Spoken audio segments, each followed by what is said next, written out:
Magandang buhay mga ka-Shirins!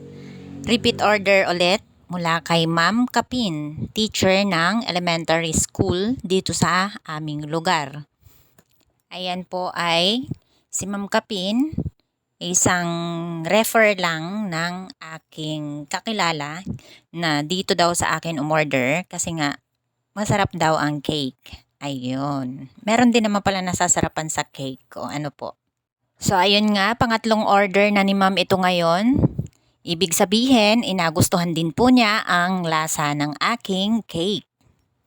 At si Ma'am ay isa sa mga client ko na hindi maligalig. Hindi siya maligalig mag-order kasi basta lang siya, order ako sa gantong petsa.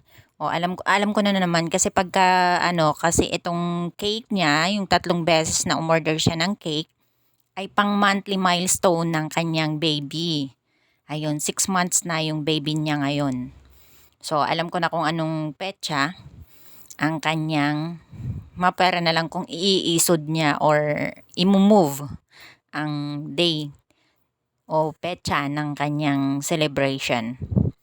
So, ayan ay basta pag nag-order lang si Ma'am, PPM lang, mag-order po ulit ako ngayon ng cake. Tapos sinasabi niya yung hindi na, dito sa number 6 na to, hindi na siya nagbigay ng design. Hindi na siya nag-send ng design na gagayahan.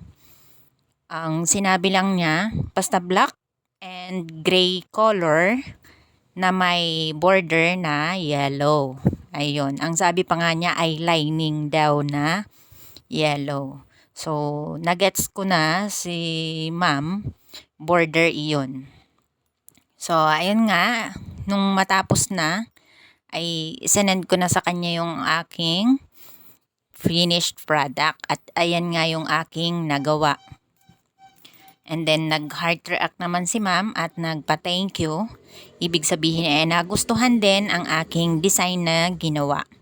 So, ayan ang ginawa ko lang dyan ay black. Parang kaunti lang yung basta may black lang siya. And then, sobrang nipis ang inilagay kong icing dyan. Ipinatong ko lang parang second coating. Kasi yun lagi ang ginagawa ko. Second coating sa white or medyo light color na icing. Kasi para naman pag kinain na yung cake, eh hindi siya hahawa masyado sa lips at dila ng kakain. So, ayan na nga at nilagyan ko siya ng border na yellow. Baba, taas. And then yung inilalagay ko naman ay non-edible printed topper lang. So, ayan. And then, sinulatan ko siya ng icing sa piping bag ng pangalan ng kanyang baby. Ayun. At napakaganda ng sulat ko, hane. Charot. Ayan. Ang finished product. Thank you so much po for watching. At please lang po, pa-subscribe ng aking channel at meron din po ako sa page. Ganyan din po ang name.